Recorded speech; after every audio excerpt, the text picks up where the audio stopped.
Oh, you know what? Hold on.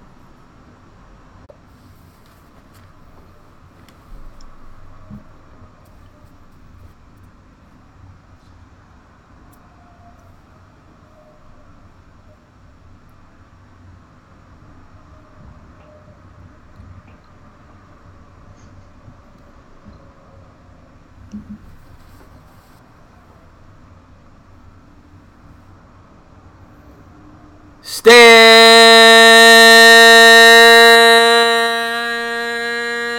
up, sports fans! I got one of my favorite YouTubers on the channel, Mr. Rover Sports. Thank you so much for the super chat, QC. I see Cesar Munoz is announced, Christopher Columbus, Chris Senor, The Goose, Cushman Baseball, Chad Kendra, Higgins, Chuck Shorts is announced. What is going on, everybody? And my favorite, Rover. What is going on, Rover? Something we're going to be starting new. This is the second week we're doing this in a row. A midday Monday sports talk show. We're going to go for about an hour, talk about the hottest topics going on in the sports world. How you doing, buddy? Yep. I couldn't be doing better, man. I'm having a great day. Monday's almost over. We're getting through this week, and we're almost on to Tuesday, and I'm so excited, man. It's one day closer to the NFL draft, to the Combine, to March Madness. It's a really good time of year. It's kind of a slow sports week. A lot of people take off, but you never take off. And I wanted to say thank you for yesterday with the St. John's and the Alliance of American Football. Like, you went right from Alliance right to St. John's, and it was a hell of a football game. The league put out a good product yesterday. Oh, it was a great game yesterday. I actually had a thrilled call in that game, and of course, you know I'm a big St. John's fan. And that was a huge win. That's the first time they beat Villanova in almost 20 years at the Garden. Huge win yesterday for St. John's, and that pretty much shored up their chances of going to March Madness this year. They're going to be playing in the tournament, and I am super pumped up to be calling that game, because I'm definitely going to be calling that game on YouTube. I'm really pumped up about that.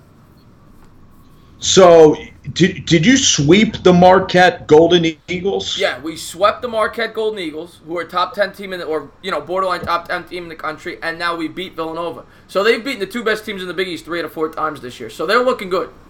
They're looking good. Yeah, I watched Seton Hall Creighton, and Seton Hall has this guy Powell that's a really good player. Seton Hall has a lot of athletes as well. When you guys play in the Big East tournament, you guys will need to win at least. I want to see St. John's get to the semifinals at least of the Big East tournament, because if you get to the semifinals, you need to get a 7th seed, because this year the 2 seeds aren't very good. Kansas is not the same it's been. Michigan State is not the same. So if you're in the 8-9 game, you're totally screwed. But if you get a 7 or a 6 seed, a Sweet 16 appearance would be unbelievable. Would be incredible. They haven't won a tournament game in nearly 20 years. They've been to the tournament recently, but it has been a long time since St. John's has been at the top of college basketball. A lot of people don't realize they used to be one of the most prominent teams in the country. I see Buster Cherry's in the house. Goose is dropping some Dolphins. The Sexy Goat brought out the bear with the spoons. We're going to talk. CE Sports Show says St. John's beat Villanova. Yes, they did. They beat Villanova yesterday. Big game. Sports Live in the ATL's in the house. The Sexy Goat brings it in. Sleeta. And Sleeta. Yeah, Sleeta. Yeah. Crazy dog. Sleeta's got to come up for more games, man. I mean, we got to get Sleeta and Goose on some trash-talking vids, because I know Goose is a Saints fan. I want to see Sleeta go at the Goose, but I want to get Sleeta. I want to get Goose. I all want to go to Bourbon Street. We got to get you, Chris, going to Bourbon Street. It's an amazing time, man. I've never been to New Orleans. I was supposed to go for a bachelor party about 5 or 6 years ago, and I had to back out. My ex-girlfriend at the time, she wouldn't let me go. And that's what happened, and I regret not going. And that's why she's an ex-girlfriend. And that's why she's an ex-girlfriend. That's why we move on. She's a free agent. But a lot of big stories in the sports. Bourbon Street is a freaky place if you have a girlfriend. Yes, it's a freaky place. Of course. But a lot of big sports stories. I wanted to start off with St. John's because I'm a big St. John's fan. They're now 19-7. They've had a really good bounce back year. But I wanted to kind of transfer into, the more broad sports topics. Bryce Harper right now is the biggest name in sports that's, in the news right now, because it's imminent. He is going to be signing any day now, and it seems as if it's down to 2 teams. You've got, it seems as if the Padres have come into the fold. They're saying they're a last-second team that has come in and given him and Machado an offer, so they're now in this. But the Phillies seem to be the favorite. We even have exact numbers. They said 10 years, $310 million. So what's your thoughts on Harper? You're a Phillies fan. So are you excited as a Phillies fan to be possibly getting probably the most electric player in the game? Well, there's a lot of Giants fans that just like the Giants because of Odell Beckham. Well, I'm not a diehard baseball fan. And for me to go to Citizens Bank Park, I want to see a superstar. And even if Bryce Harper fails, I don't care about the Phillies that much that I'm going to be so disappointed if Bryce is such a bust. I just want to see some excitement, some pop in the organization. And Bryce Harper, he is the most polarizing player in baseball because he's such a hateable player. He's so cocky. He has the hair. He did the home run derby. And when I look at Bryce Harper going to the Philadelphia Phillies, it would definitely bring excitement. It would sell tickets for the Philadelphia Phillies. There's no reason why he should go to San Diego because at Petco Park, even Barry Bonds can be roided up, and he could take 10 steroids. He can't hit home runs at Petco Park. That would be the dumbest decision in the world. You can't hit home runs in San Diego. Everyone's known this. It's the longest ballpark ever, Chris. And in Philadelphia, he'd be hitting so many home runs. The positives about him going to San Diego is that the fans are a lot nicer. He can totally suck, and he would never get bothered. If he went to Philly and he disappointed, he would have the worst existence ever. They're the harshest fans in all of sports. It's a cold, bitter northeastern town, and San Diego's lifestyle for him and his wife, a million times better. But just with baseball, Philadelphia is the place because the field is so short. You even alluded to it, Chris. I remember when Ryan Howard used to be over there, he would used to just flick his wrist and it would go over the right field porch there. And Bryce Harper there is going to hit at least 50, 55 home runs, and I'm terrified as a Mets fan what the Phillies are starting to put together there if they go and bring in Bryce Harper. They are by far. You agree with me. Why would Bryce go to San Diego? His numbers would suck out there. I don't understand why I'd go to San Diego, to be honest with you. Nobody cares about the Padres. They have no shot at winning a World Series even with him on that team right now. The Phillies, you instantly become a contender. You're the favorites in your division, in my opinion, if you go out and you get a Bryce Harper. Now, maybe he doesn't want to take on the pressures, but I don't think that's Bryce Harper's MO. I think he's the type of guy that wants to be in the limelight. I think he wanted to be a Yankee, personally, but it doesn't seem like they're in the race for him. Well, with Bryce Harper, you said he's going to sign in the next few days. I mean, you've been saying he's going to sign the next few days for like 3 months. So, I mean, the guy just never signs. He blue balls every single fan base. And, I just think that Bryce Harper, I just think it's so annoying how you think he's going to sign and he never signs. So why do you think it's going to get done quickly? He's dragging this out. Right? It's got to get done soon. I mean, spring training's about to start. The Mets' first preseason game is Saturday. It's got to start soon. He's got to sign soon, but we know last year this was a big topic that players hadn't signed with teams almost leading up into the season. Mike Moustakas, I think, was one of them last year. The guy wasn't even signed until the beginning of the year last year. So this is a big problem in Major League Baseball right now. Well, let me ask you a question. Who makes the most money per year in Major League Baseball? Well, it's going to be Bryce Harper. So $30 million is the most that somebody makes a year? $31 million, yeah. That's the going rate for a top paid player, yeah. The NBA makes a ton more money. Well, the NBA's only got 12 players. Right. This is smart for Bryce Harper. I don't know the guarantees, but a 10-year deal is fantastic. I mean, $310 million. And that's the thing. That's the thing with baseball. That's the thing with baseball. Why it's much riskier to give a guy a 10-year commitment as opposed to another sport. In football, you can cut him after a few years. If he gets hurt, he doesn't get paid. In baseball, that guy's getting that money. He could have the worst production in the world. You can't cut him. He's making that money. So that is why it's tough to give players long-term commitments nowadays. Well, in baseball, it's not an equal salary cap either. Is that correct? They have there's like a penalty if you go over X amount of dollars, but there's no cap. And teams usually How come the Oakland Athletics couldn't sign anybody like back in the Moneyball era? Because their owner didn't want to spend money. Simple as that. They have a small market owner. In the So the owner could spend as much money as he wants on players? Yeah. It used to be the Wild West. In football, it's a fixed cap. In basketball, it's fixed. Yes, it is. Yes, it is. So, I mean, that's that's unbelievable. Then it just depends how much money your owner wants to spend. I just want to take a look here. Sports sellers are a joke. Sports sellers. Billionaire owner. I mean, yeah. I mean, that's why there's only a couple of good baseball teams every year. But you're enlightening me on this podcast. Yeah, well, baseball is basically like is essentially capitalism, where the other sports are essentially socialism, where everybody gets to spend the same amount of money. And baseball, the rich get richer usually. I mean, that's why the Yankees are traditionally they have more money than anybody else. That's why they're usually at the top. And the other teams have to think. This is a lot better for the players, this system, than the socialism system.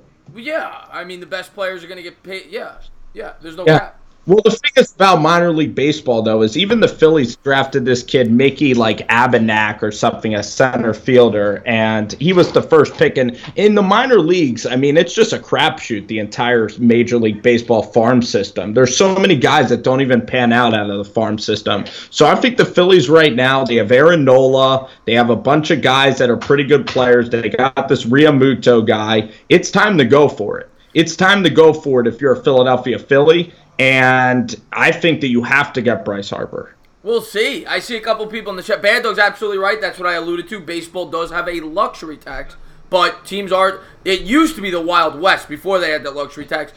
Teams could, but the Yankees back in the day, and this is before teams would like a high salary cap. A high salary back in the day, about 15 years ago, was about $100 million. The Yankees would be spending about $200 million. They'd be spending like double. Like the next closest team. Now it's leveled off because of the luxury tax. So it is a little more fair, but it's still not the way it is in football and basketball. Wow. Because you have Hold on one second. I'll be back in one. Give me a minute. Okay. Where do I think Manny... I'm back. All right. Okay. Where do I think Manny goes? I'm back. Okay, I want to answer the chat a little bit. Fox87 says, where do we think Manny Machado goes? I think more than likely he's going to end up... I'm going to guess the White Sox. I'm going to guess the White Sox right now. And I saw Sports Live in the 8th Ale says the Braves will get Machado. Well, he'll stay in the L.A. Is that possible? You think the Dodgers are going to stay in L.A.? I mean, you think Machado's going to stay with the Dodgers? Yeah. He could. Not the White Sox, because you're always second fiddle. You play in you play in South Chicago, the White Sox field. It's nothing like Wrigley. You're always the little brother to the Chicago Cubs if you play with the Chicago White Sox. And it's not like the White Sox have been relevant in near like 14 years. They used to have Paul Konerko. They used to have good players. Ozzie Guillen used to be their manager. They used to be good. And I don't get why he'd go to Chicago and play at U.S. Cellular Field. I don't get why anybody would. Because they're going to give him the money. That's a White Sox. If you're in Chicago, Chicago. You're starting to break up a little bit. GC says. Yeah, he should. No, he should go to the Cubs. GC says, tell Severino to worry about his own. Okay, all right. I thought he was saying something to us. My White Sox are coming up. Nathan Hill says, yes. I think the White Sox. I think the White Sox are the team that's going to get Machado. If I had to guess right now. But we'll see. I'm getting excited as baseball approaches. But obviously, your biggest sport is football. I kind of want to transfer now into the NFL draft. Maybe some hot NFL topics, things along that nature. I don't know where you want to start. Where did you want to start with that? Did you want to start? I wanted to start with Antonio. Okay, go ahead. Yeah. And I hope I come through okay. I mean, I hope our technology will continue to get better and better. Yeah, you're starting to come through better. You're starting to come through. Oh, okay. So Antonio Brown yesterday, Chris, he responded to an open forum on Twitter yesterday on his Twitter page. And someone asked him why he doesn't get along with Ben Roethlisberger anymore. And I'm going to pull it up right now. I think it was fascinating what he said. Okay. Can you hear me? Yeah, I hear you. What's going on, Whitney? Thank you for tuning into the chat. And baseball, yes, baseball starts this week. Absolutely. I have the Ben Roethlisberger. I have the quote now from Antonio Brown. Okay. So he says about Big Ben Roethlisberger, it's not a conflict, just a matter of respect. Mutual respect. He has an owner mentality, like he can call out anybody, including coaches. Players know, but they can't say anything about it. Otherwise, their meal ticket is gone. It's a dirty game within a game. So he's basically saying Big Ben is calling players out and Big Ben's untouchable. But what is an owner's mentality? I don't really understand how he could say Big Ben's acting like an owner. Like Jimmy Butler calls out his teammates every day in practice, and it's not a big deal. Well, I mean, I think he's probably also thinking about what they did to Le'Veon Bell and how they screwed him over with the contract. They never gave him a contract. He was probably pissed about that, and now he sees that they're starting to do the same thing to him. That's probably the way he's looking at it, Antonio Brown.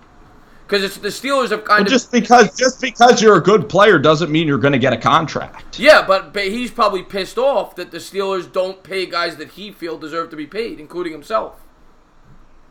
But that's the business of winning. When you're a 30-year-old running back, you shouldn't get paid that much money when you could get a lot cheaper option. Well, let's be fair. I mean, he's not 30 years old. He was 26.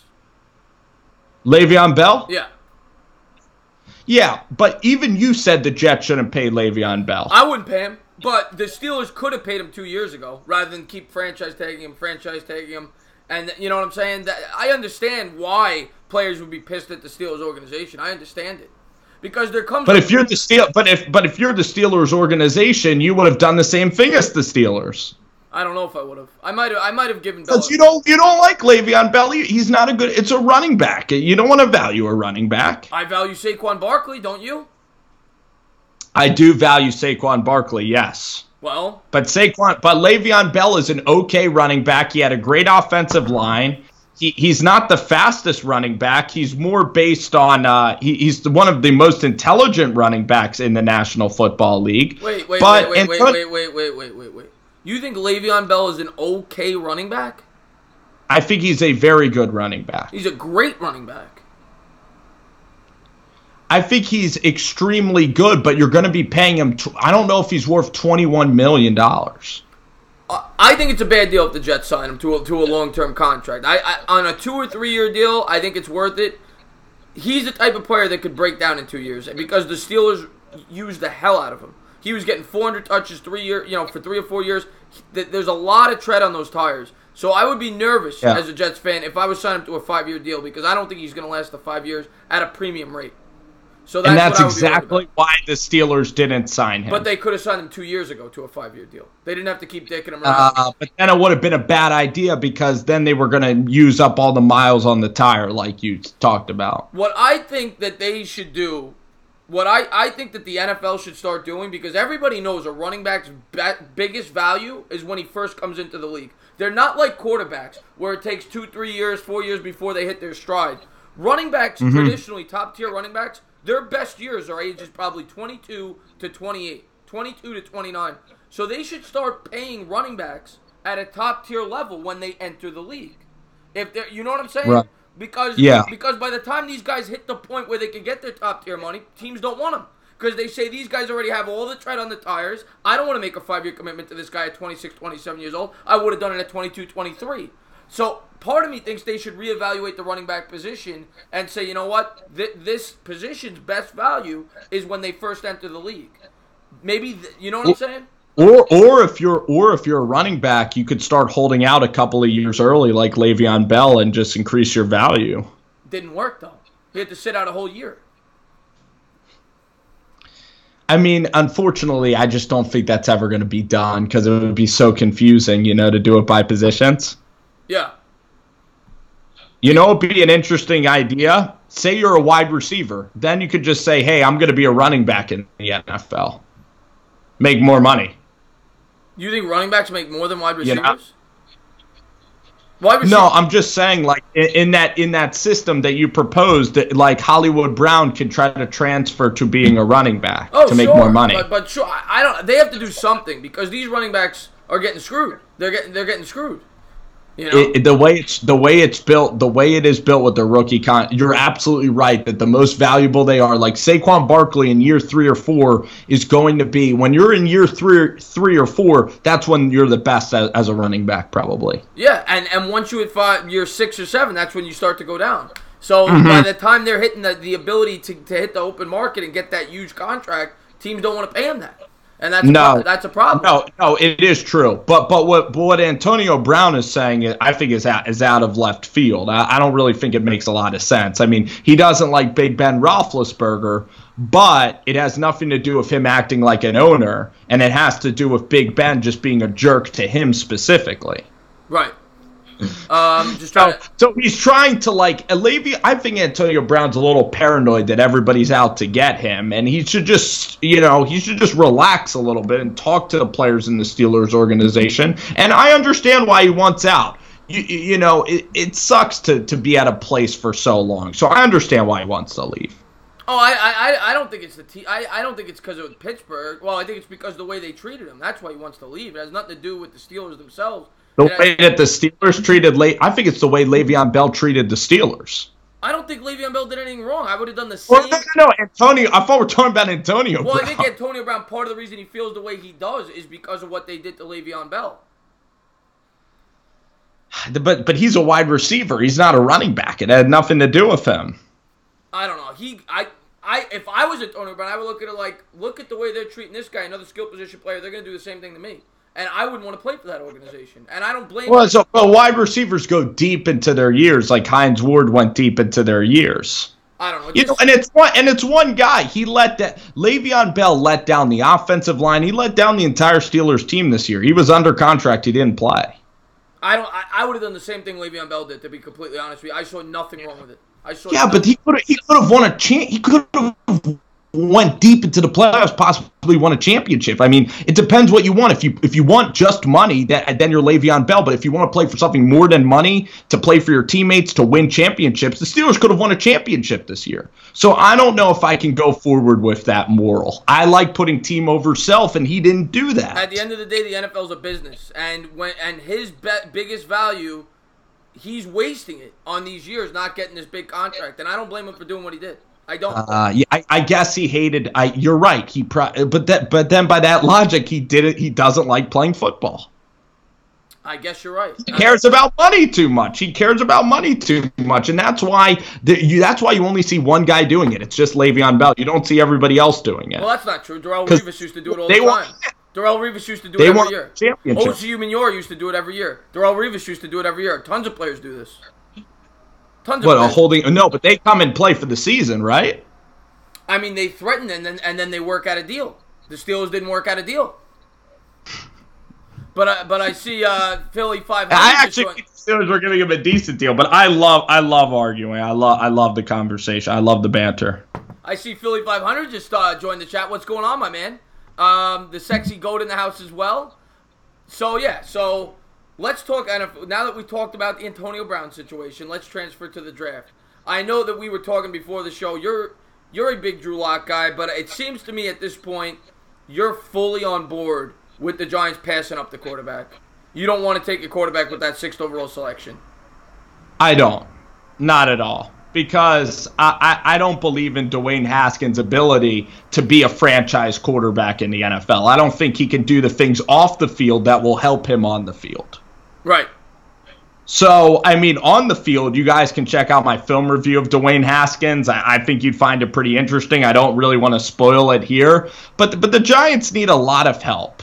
I believe that defensively we need some young leaders on that defense, and Devin White can do that for us. Khalil Farrell is a very good pass rusher. So I'd love to see us go defense early, and then in the second round, I'd love to see us get our offensive tackle. Okay, so in round 2, say you go Devin White with 6, and Daniel Jones is sitting there at pick 38. Are you still going offensive tackle, or do you then take Daniel Jones? Right now, as of today. Obviously, this can all change on a day-to-day basis. But as of today. I'll take the offensive tackle. So you're not taking a quarterback in this draft? Because Daniel Jones has all the things off the field and not the things on the field. So you're passing on a quarterback this draft. If you're the GM, you're not taking a quarterback no matter what. Correct, because you're building a team. Yes. Okay. That's a fair approach. I'm not going to say and if Eli still sucks, I mean, your team is still going to, you hopefully will draft well so that you have good young core pieces to build your team. So, yeah, you could get Eli and send him out another year. You have Lauletta as your backup quarterback. That's probably what's going to happen. I mean, I'd be shocked. Even if you draft a rookie quarterback, are you going for a Super Bowl this year? I'd be shocked if the Giants made the playoffs next year. I'm laughing at what Joe Moose has said, and I want to get into your mock draft because you had a lot of interesting takes. Joe Moose says, I didn't agree with Rover's draft video, but I gave him a like anyway because he's adorable when he drinks soup. And we all know you are adorable when you drink the soup. Yeah, I roasted the crap out of the Jets on that. Yes, I hammered. Okay, now how in the world, as of today, can you have the Jets not taking Quinnen Williams in that spot and taking the guy that you had them taking? You had them taking Gary, right? Because they have Leonard Williams already. They have guys in the middle of that defense, so they're going to look to get a guy. Well, everything I've read, they said they don't know if Gary's going to be an interior or exterior lineman anyway. And that's the guy you had them taking. He's an edge rusher. I think Gary last year was rated very high. Well, Gary was the highest rated player coming out of high school. He was the number 1 player in the country in 2016 coming out of high school. He has a lot of ability. But there is no way, in my opinion, that the Jets would take him ahead of Quinnen Williams if Quinnen Williams was there. Well, he might shock at the combine. Quinnen Williams to me is the best player in this draft. There is no way. Yeah. We love Quinnen Williams. I don't like Rashawn Gary at all, but I'm telling you what I think the Jets are going to do. But what makes you feel that way? Because they're going to want the more versatile player. They're not going to like a defensive tackle. I look back at the Jets' past drafts, though. Leonard Williams was the best player available when they picked. He may not have translated that in the NFL, but Leonard Williams, by everybody's standards, was a great pick when the Jets got him at 5. A lot of people had him going number 1. So you're coming up with this narrative. Sam Darnold, everyone would have taken him with the 3rd pick last year. So you're kind of saying the Jets make mistakes. Most draft experts would say they don't make mistakes in recent drafts. So Vernon Golston was a mistake. The kid out of Alabama, that cornerback, they've made mistakes. Darren Lee, Devin Smith. But you're talking 3rd overall. Darren Lee was what, a mid-first round pick? The New York Jets need to take Quinnen Williams. They're going. They need to. If he's there. We'll see if they do. I think that they won't because I think they're the New York Jets, and I don't have confidence. I don't think they will, but they need to. Absolutely. If he's there at 3, they're going to take him. I don't know if he's going to be there. I actually have him going number 1 overall. We're going to laugh so hard if it doesn't happen. There is no way, in my opinion, unless there's a trade-up and somebody takes a quarterback, that the top 3 picks are not going to be Josh Allen, Bosa, and Williams. That's going to be really scary because Devin White to the Raiders is probably going to happen. And then what do? You take a quarterback? I would probably take Farrell. Okay. Farrell or Williams. And you think the Giants would take Farrell over a quarterback? Yes. I because Haskins is maybe the only one that they'd consider. Interesting stuff. Stuff. Like to get the chat stick here. Haskins would be a smoke screen. Crazy Dog says we need to bet on that. Philly 500, the entertainer. I don't know what you guys are talking about there. Sexy Goat says, what was the original video where you first talked about the Dolphins? Oh, I have no idea. How long does the draft 3 days? The draft lasts for 3 days, Whitney. So I think it's Thursday, right? Day 1's Thursday. Yeah, Thursday is the 1, and then 2 and 3 is Friday. And then Saturday's the rest of the draft. Yeah, 4 for 7, and then they have guys on military sites and cheerleaders and random ass shit happening, man, and they're just throwing picks to the wall.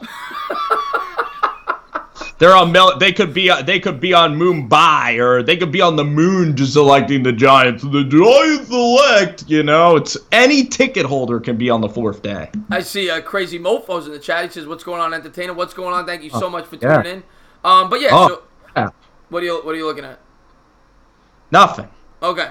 And he says Jets need to trade down to draft Metcalf. I could see that. I could see the Jets wanting to get a wide receiver. But I think Williams is too good. The player that you're going to get in the top 3 is too talented for the Jets. I think you need to stay where you are. You need to take the one of those three players. If you're the Jets, the Giants completely, I think, 1,000,000% agree. The a million Giants, percent I think, agree. could possibly trade down if they don't want to take a quarterback. I could see them trading down. I could see that. But if Foles goes to Jacksonville, then the only team that could take a quarterback is their division rival. No, you got Cincinnati. And the Dolphins. You got Cincinnati, the Dolphins. You've got potentially Denver. You still seem to think they're going to take a quarterback. And you got the Redskins. Right. Those are your four teams. I don't think that Andy Dalton, I don't think that this first-year coach is going to have the guts to make a move that big, this first-year young head coach. I think he's too nervous to do something like that.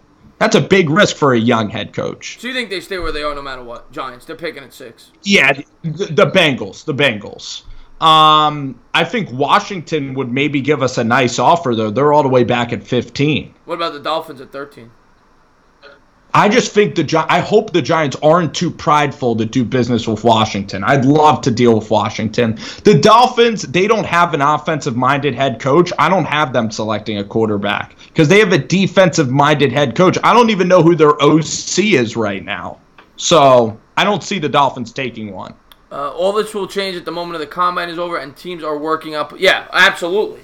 That's what makes this so fun. Right now, this is all speculation before the combine, before these teams get to break these players down both physically and mentally. There's a lot of steps to go into that combine after the combine, and we're going to get a huge indicator after March 13th with free agency because then we're going to see what teams are doing in free agency. We're going to see, like the Giants, for example. If they go out there and they address the offensive line, they don't get any pass rushers in free agency, you might say, okay, well, now we know they're probably not taking Jonah Williams. Now we know there's a good chance they're going after a pass rusher or a quarterback.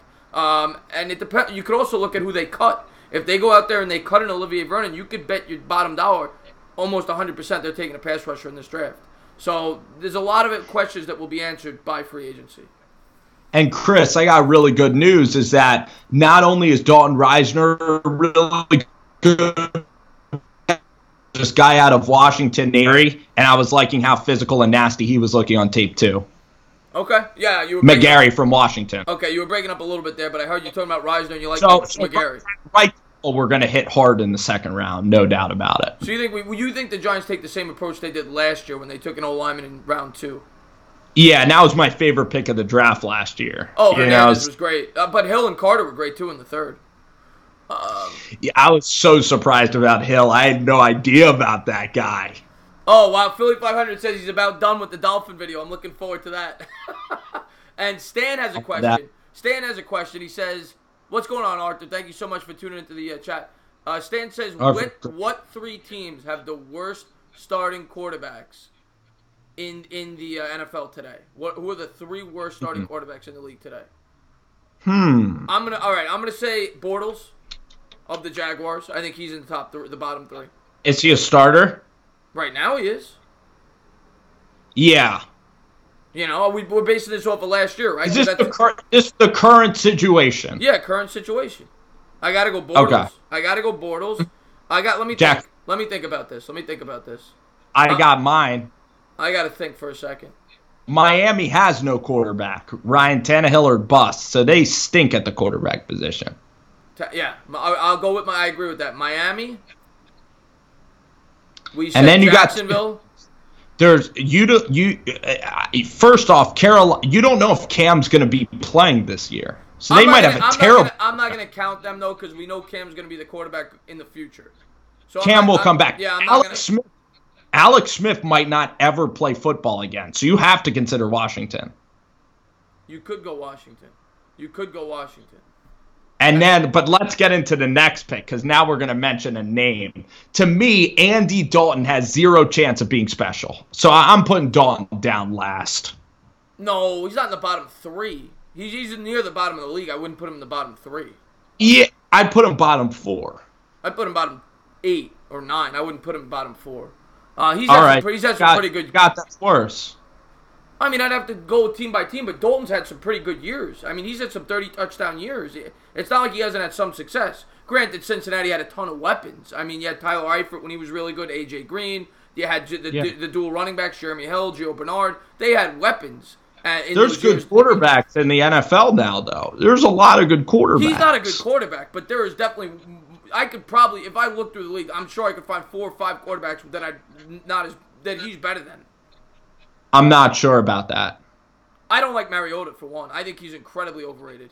I do not like Mariota at all.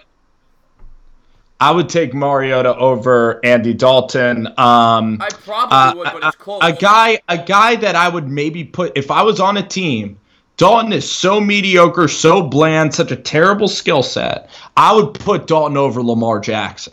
Oh, yeah. Lamar Jackson, bad. Yeah, I would too.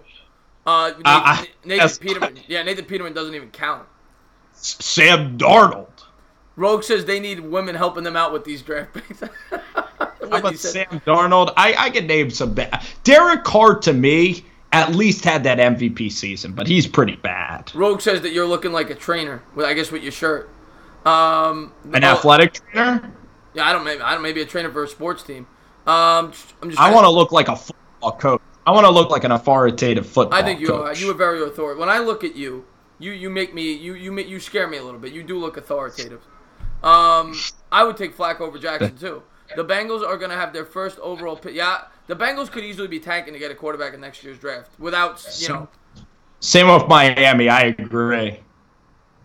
Same. And you're right about Tennessee, Entertainer. Entertainer, you're on to something. I think the Titans might tank. And by the way, that coach in Houston, Bill O'Brien, he was very close to getting fired this year. I think he could just get fired this year. I think it could be a train wreck. They won 11 games. Houston. They won 11 games.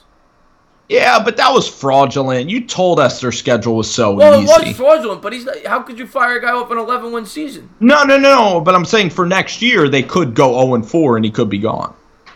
I guess it's possible. Projecting who could suck next year, the Texans could suck next year. Well, I think the Texans are going to take a step back next year. I think the Colts are going to run that division. We love them. Yeah, the Colts are going to run that division. All right. Colts run that. Cushman wants me to do my signature learn football. Cushman, get the hell out of my stream. There you go. Lamar Jackson is not a running back. He's a running back, not a quarterback. Well, he certainly relies more on his legs than you would like your quarterback to. That's for sure. Chris, you hear the news on Dolan looking to sell the team, and then it was not true. I did hear that, but yeah, it's not true. He's never going to sell the team, unfortunately. Diehard Baltimore Ravens in the chat. He says Ravens are better than every team in the AFC North. I think it's between the Ravens and Browns next year. I think those are the two teams that are going to be competing for that division. I think it's Steelers and Browns. The Steelers could be very good next year. How do you come up with the Steelers? I want to hear because the Steelers they're trimming all this drama. They're getting Brown out. They're getting Le'Veon Bell out. That team is going to rally together next year. Mike Tomlin, they need to save his job in Pittsburgh. Pittsburgh's always very, very good. But they're never terrible. You're acting like these players are easily replaceable. You're getting rid of one of the top 3 running backs in the league. You're getting rid of one of the top 3 wide receivers in the league. James Conner had a good year this year. He had a good first half. He had a good first half. James Conner's going to get even better. This was only his rookie season. And then I like Juju Smith-Schuster a lot. Like, I think Juju Smith-Schuster is going to be a very, very good player. Well, let's see how he plays when he doesn't have Antonio Brown on the other side of him. Right, but Brown he's mostly just a deep threat. I think Pittsburgh, I would love for Pittsburgh to do well this year because everybody's selling him. What do you mean Antonio Brown's only a deep threat? The guy had like 130 catch seasons. No, he's very, very good, but now Big Ben, he won't be locking on to Brown as much. Less interceptions. You know when Calvin Johnson left Detroit? And Stafford was more efficient. Yeah. Exactly. I'm not a Steeler guy at all next year. I think it's either the Browns or the Ravens. You think the Steelers are tanking? They'll fire Tomlin and they'll tank. I think it's going to be the worst year the Steelers have had in a long time next year. I think they'll win like 6 games. 4-12. Okay. I'm not going to go 4-12. The Steelers are exactly what Seattle is going to be like. Remember, Seattle lost. Chancellor retired. Sherman left. They had no running backs. Marshawn Lynch left. You thought Seattle's going to suck, and guess what? Seattle made the playoffs. That's what's going to happen with the Steelers. What I would. Everybody in the free world thought Seattle would be terrible. Well, no. I thought Seattle was going to be bad next year. Nothing would shock me in the NFL, but if I'm being completely honest, I think the Browns and Ravens going in are the favorites in that division. I think the Browns are. I'll be surprised if Lamar Jackson can get them to a championship in that division. But I think the Browns are very, very good. I agree with you. I mean, I'm worried about Baker Mayfield. Like, can Baker stay healthy? Is he going to have a sophomore slump? You know, can he take care of his body for a whole season? I'm worried about the sophomore slump of Mayfield. He's getting pumped up so much. The expectations are going to be so high. It's a little scary if you're a Browns fan. You know? Whitney. It's scary. Whitney's going Rover. She's smacking her head. I don't know what she's smacking her head to, but she's going Rover. I know, because I'm a contrarian. Let's say, Anthony, this is my job here is to frustrate you, you know? Yeah, that's my job. Yeah, it's fun. It's fun. I'm a little gnat. I'm a gnat that you can't get out. Jake says the fact that the people are mentioning the Browns without even smirking or laughing is a major jump. Yeah, I mean, the Browns took huge strides this year, and not just in the win column. The talent they brought in, the mentality of that organization, what Baker Mayfield has done for that team, and not just him. There's been a lot of changes, but he, of course, is the main addition. He's the quarterback. It's just night and day now. Like, there's real hope in that team now that they could go out there and they could contend for a Super Bowl, which is crazy, considering where they've been over the last 3 years before this year. It's insane. That's why I love the NFL so much, because you can change in one season. That's what's amazing about this league. You know, in the other leagues like the NBA, you need to have stars align, or in the NBA, you're going to be terrible most of the time, unless you're maybe two teams. In hockey and baseball, I don't know if you can go from worst to first that easily, but in the NFL, like the team that surprised me the most, the Chicago Bears, I thought John Fox was such a terrible head coach, and then what Matt Nagy did in 1 year blew my mind. I can't believe they beat the Vikings and the Packers last year. Well, I mean, Khalil Mack certainly helped that. Yeah, he was tremendous, but also Eddie Jackson, who's a 4th-round pick, Prince Amukamara, who was terrible on the Giants, who wasn't that good, you know, so Team Hicks, all these guys, ballers. Thank you so much for the super chat, Ronaldo. Ronaldo says Rover Sports. Let me get my bag. Rover Sports or Hitler's son, you choose. What is he even talking about? Diehard Baltimore Ravens fan, you said Ronaldo, he just hates me, man. I mean, he can go anywhere. He thinks I'm an evil dictator. He thinks I'm Joseph Stalin. Oh, God. And the NFL is the world of mediocrity, cough, cough. I mean, parody. Yeah, Jose, a lot of mediocre teams in football. I mean, every year, probably half the league is between 6 and 9 wins. I mean, it's very mediocre. Rover's getting fired. Rover's getting, from what? Could get fired. I always could get fired off of this show or out of my building. Oh, yeah. No, you won't get fired off the show. It's fun. It's fun having you on the show. And how about this one? Dak is clutch, agree. Yes, Dak is clutch. From the sexy goat. Dak, I never want to compliment Dak. I don't want to do it. He's an okay quarterback. He's an okay quarterback. I'll go that far. I think he's good. When you say you think he's top 10? I didn't say he's top 10. I said he's good. Well, when I say okay, that means average. So I got him around 16. I'd have to do it. I mean, but in the playoffs, there's not many guys that I'd want over Dak, because Dak is clutch. Dak led him to a 13-3 season. He won a playoff game last year. In his 3 seasons, he's been very productive. Let's be fair. The 13-3 season, I could have been a quarterback, but they would have won 8 games. I mean, that offensive line was unbelievable. Zeke had holes the size of the Grand Canyon. They had a really good defense. He was given the perfect football team. Let's be fair. It's still hard. It's still hard to get a 13-3. He was very efficient. If you watch that Pittsburgh game, he was amazing. He was efficient because he never had to throw. It was always 3rd and 2, 3rd and 3, because they were able to run the ball effectively. I'm not saying he's a bad quarterback, but let's put it this way: he's not the type of quarterback I would want on my team if I was down by 4 points with 4 minutes to go in a football game and he had to throw. Not the type of quarterback I'd want on my team in a big play. It's funny. I look at it differently. Like, I have the Cowboys winning the NFC, so I have Dak as one of the best quarterbacks in the NFL. Because I have the Cowboys going 13-3 next year. Are you sure you're a Giants fan? I don't know. Maybe I'm not anymore. I'm probably not. I probably lost all my Giants blood. Oh, God. Hey, listen, if the Giants like re-up Beckham and Haskins and all these guys, like again, I mean, it's the same with Ben McAdoo. I love having Ben as the head coach, so we'll see what happens, man. Yeah, I hear you. If Odell gets traded, I'll probably be more of a Giants fan, just in fairness. Okay, all right. It'll be hilarious, yes. But Chris, I gotta probably ask you a question, my friend. Yeah, go ahead. I love this interview that you get to interview me. I love getting interviewed. So thank you for asking me all these questions. When was the last time you were interested in a slam dunk contest? And is the slam dunk contest only for young kids?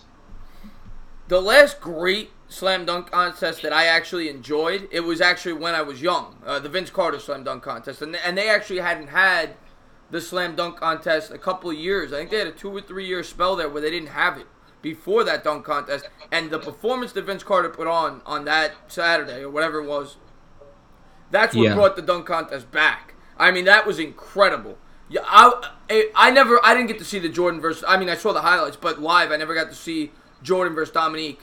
That Vince Carter dunk contest, to me, nothing will ever top it. But it might have been because I was a kid and I enjoyed it. And it's the same thing with the home run derby. I watch the home run derby now. I'm not really entertained by it. When I was a kid, I used to love watching that. I still like watching the derby. The thing that the NBA needs to do is you need to have stars in the slam dunk contest, and it needs to be later at night. It was only at 10 o'clock. It needs to be back towards 11 o'clock, like a primetime fight would be.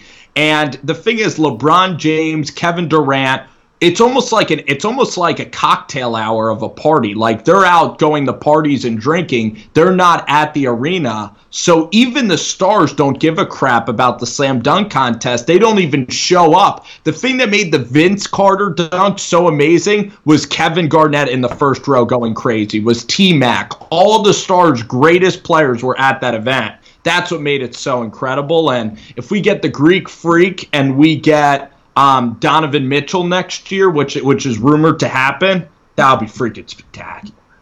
Oh, I would love to. I'm just not a dunk contest guy. I haven't been. I can't even get into the All-Star game. I mean, I guess it's fun to watch all these superstars. Well, I like Saturday night. It's fun. The 3-point contest, I think I like more, to be honest. I think I enjoy the 3-point contest more. Now it's unbelievable, but I don't like the All-Star game either, but Saturday night is spectacular. But now give me, real quick, I want you to give me who you think is going to win the Eastern. We all know who you're probably picking in the West. Who's going to win the Eastern Conference right now?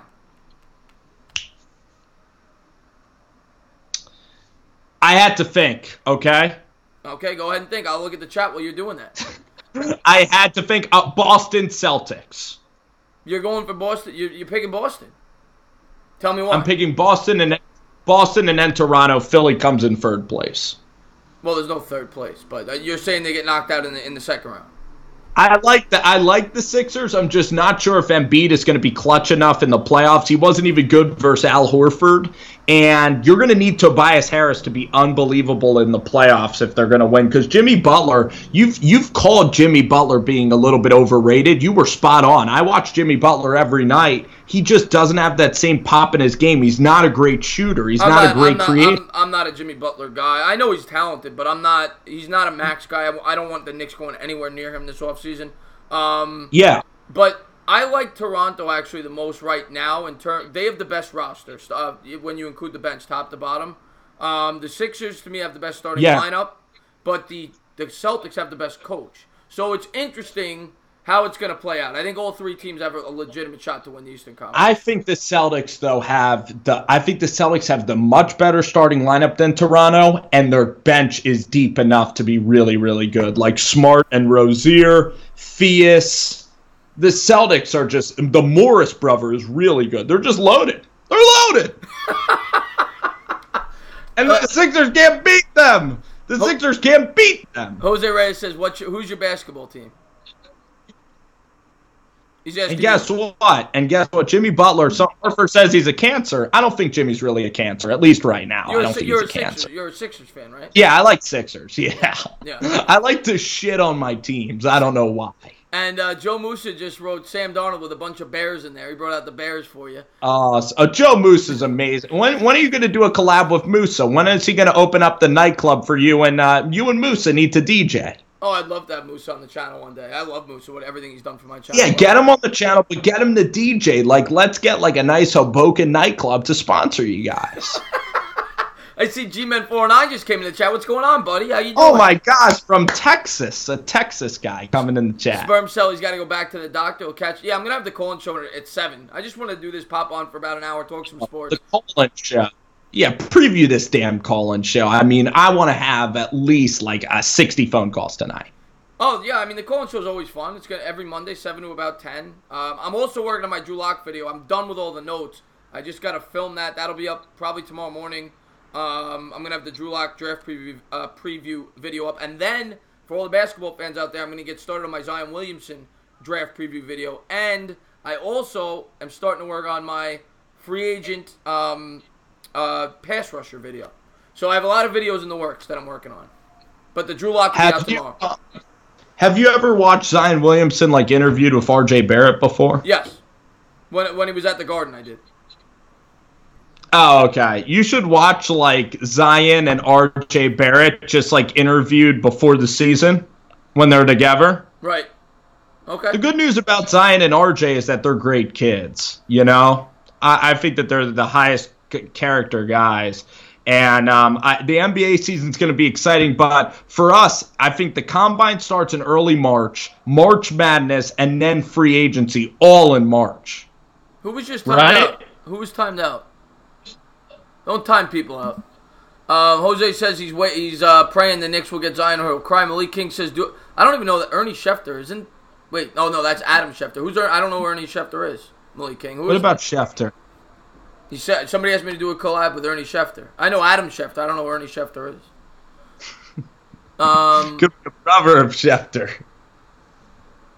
That's funny, man.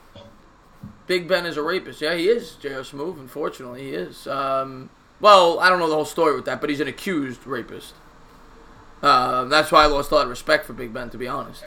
But yeah, but anything else you want to talk about before we close it out? Maybe we'll take some questions from the chat for about 10 minutes. But anything else you want to talk about? Yeah. I mean, I think the biggest story. Let's talk about Odell Beckham trade rumors. Like, why would Jay Glazer keep bringing this up? I'll take a look at him, Malik King, after Ernie Schefter. I'll ask him if he wants to collab. Well, Jay Glazer, I think Jay Glazer is just like, you know, there's nothing concrete, but he's saying that Odell might be traded because there was rumors during the season that he would be traded. Well, yeah, I personally think it's all nonsense. I really don't think that Odell's going to get traded. I think he's trying to create headlines right now.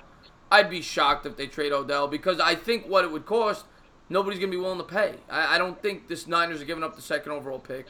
I don't think the Jets are giving up the third pick. I don't think the Cardinals are giving up the first pick. And if I'm the Giants, that's what I want. Well, would you not take the Oakland Raiders 2 first-round picks? In a second. But the Raiders ain't doing that either. You're talking about the 4th overall pick? I'm talking about 24 and 26. Oh, no, I wouldn't do that. For Odell Beckham? Yes, I would take those 2 picks. Wait. You're going to take the 24th and 26th pick for Odell Beckham? Yeah. Half the time, the 24 and 26 pick don't work out to be productive pros. Because we get Deontay Thompson and we get our pick of a right tackle. We get an excellent right tackle and an excellent safety. Oh, I'm not trading Odell Beckham for that. For a safety and an offensive tackle. Or else we're just going to ride out the rest of the contract. That's what we're going to do unless you can get to me, I'm not trading him unless we're getting a safety and an offensive tackle. And Odell Beckham, he doesn't even play every game. He's hurt half the season. He's hurt half the year. Chris Sonora says, what the hell? Wait, he's an okay receiver. I mean, he makes the spectacular plays. He doesn't make the routine plays. I mean, he's hurt. He's hurt. Odell Beckham, I'm not even a huge Odell guy. I don't hate him as much as you do. But Odell Beckham is one of the 3 best receivers in the league. I'm not trading him for the 24th and 26th pick. Well, I think Odell Beckham, like, when he's playing, is maybe a top 7 guy in the league in the receiver room. Name 6 receivers. But then you have to deal with his headaches. If you're Pat Shurmur, why do you want to deal with Odell Beckham ripping you every single week? It's annoying as hell to talk to the press corps about Odell. But I'll name my top receivers right now. The number one receiver in the NFL is DeAndre Hopkins. I actually agree with that. I think Hopkins is the best receiver in the NFL. Number 2 is Antonio Brown. He's the numbers and the stats. He backs up his talk. That's fair. That's fair to say. I can't. You could argue. You could easily argue Brown's number 1. Go ahead. Jones 3. You can argue that. Go ahead. So Jones is 3, and then so those are the big 3. After those 3, Beckham has to be 4. If you have those 3 above him, Beckham has to be 4. You think? Well, how close is Thielen to Beckham? No. No, don't give me Thielen. Don't give me Michael Thomas. How about Evans? Evans is good. No. Don't give me Tyreek Hill. No. He's all right. He's in the top 4. Beckham. He's in the top 4.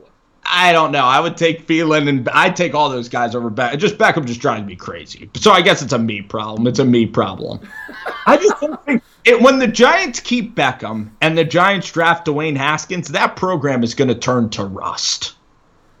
I almost want Haskins and Beckham together so that the program could turn to rust and that people can come back to me and say you were right. You are so anti-Haskins. You have gotten now. This is what I love about your channel. I'm anti-Haskins for the Giants. He could be a good player. Like a month ago, you were the one driving the train. You were all aboard the Haskins train. Now you're off it, not because of his play on the field, but because you think he tweets too much. That's like your deciding factor. Big red flag, absolutely, because the quarterback has to be serious. When you're looking at a quarterback, you have to assess what he's doing all the time. It's not like another position. When you're a quarterback, you're the leader of the organization. You represent the organization in everything you do. You're the most popular player in the locker room.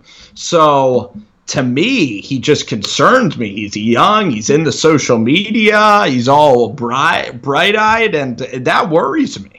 I get the concern, but if I like the kid, that's not going to be the deciding factor. You're the same way with Drew Lock. You don't think his personality works out in New York, and that's fine. You were the same way with Josh Rosen.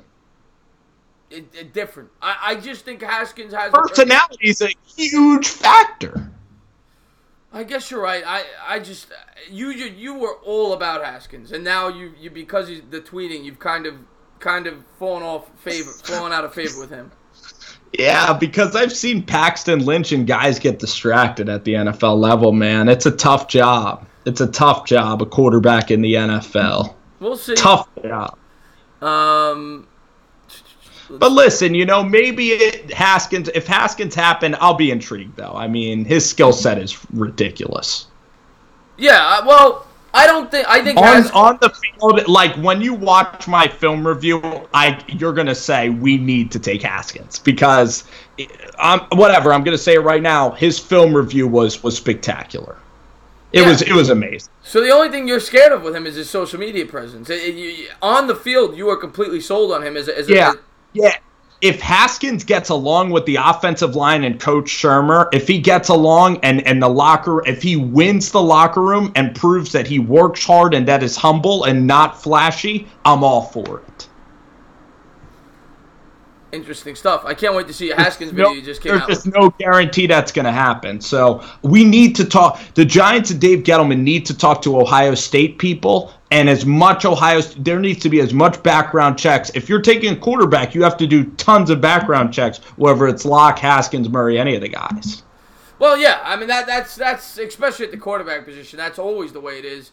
Right. I mean, we'll see. I'm not gonna fully. Right now, I'm a Haskins guy. I don't love Haskins. I'm not trading up for him. I like him at 6 if he's there, and certain other players aren't.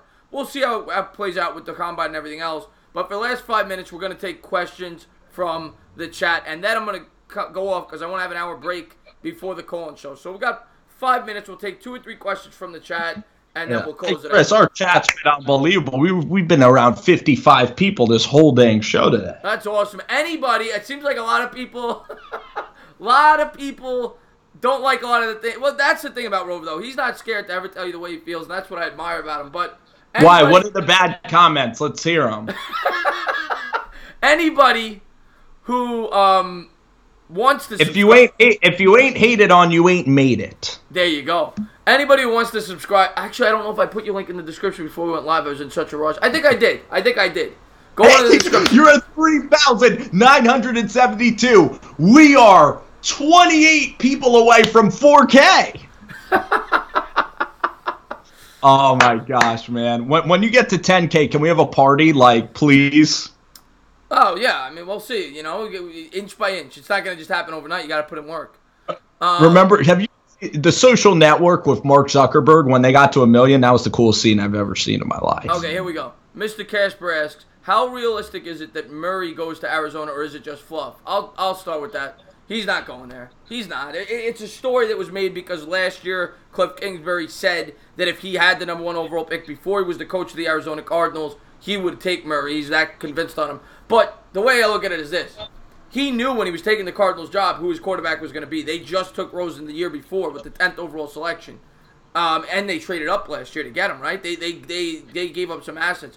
There is no way in hell they're going to then basically trade Rosen. They're not going to do it a year later. You can't blame Rosen for last year's faults. The team was horrible around him. And it's his rookie year. You look at all these quarterbacks from year 1 to year 2. There's big jumps. Rosen could easily take a huge jump next year if the Cardinals improve the pieces around him. There's no chance that Murray's going number 1 to the Cardinals.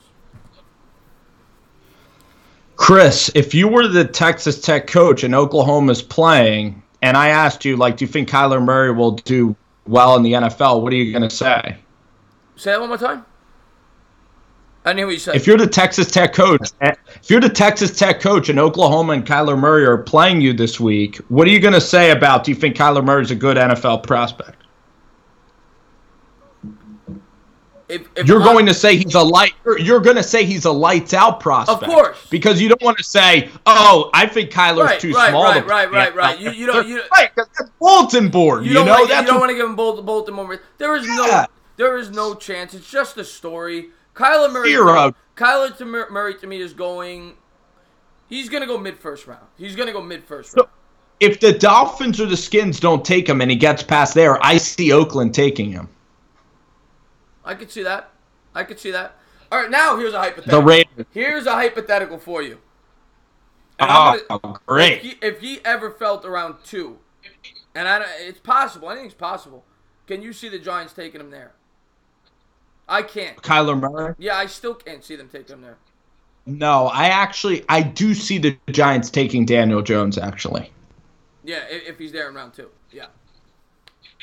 I see him being there. No, even Leighton will trade back in ahead of the Patriots. Take him. I see Bavith is in the chat. What's going on, Bavith? Yeah. I love Kyler and Baker, both Sooners. There you go, Last Jedi says. Chris, you still doing the call? Yes, I am. At 7. I'm going to close this out in 2 minutes. This is something new I'm starting every Monday for about an hour. Going to do like a broad... It's an appetizer, and you get all my thoughts on here, man. I hope people enjoy it. We all know how I feel about Murray. Kid Blue says, yes, he feels the same way I do. Chuck Sharp says, Skins could trade up for Locke or Murray. Yes, they definitely could. Whitney said, let me read what Whitney says. I disagree with you. You want to wait until next year for a quarterback. That would be crazy to do. We need to get a quarterback now. Let them learn under Eli. I mean, that does make sense because you have Eli there. He could be a mentor. I like Herbert and Tua a lot next year, though. So, listen, if Haskins checks all the boxes and he's the perfect guy to do it, then you do it. Yeah, we'll see. I don't know if I just wouldn't do it. I just don't think I could do it. Dwayne Haskins will throw the game. Well, from your lips to God's ears, Chad. But anyway, guys, we are going to close this out. Chris, you have to say Rivers is underrated. No, he's not. Chris. But I'm going to close this out. I will be live in an hour for the call-in show. I want to say thank you to everybody who tuned in. Thank you to Whitney, Jose, Jake, Guillermo, Chad Warden, Kid Blue, Bobby. How do you think Flacco will do in Denver this year? I like Flacco in Denver this year, but I'll talk about that in an hour. Scott Thomas, have a good one. Arizona Cardinals, I'm tuning out now. But anybody that's not done so, please subscribe. Ring the bell. Go into the comments. Sub up Rover Sports. Thank you guys so much for tuning in, and I'll see you guys soon. A lot of Ragu talk. All right.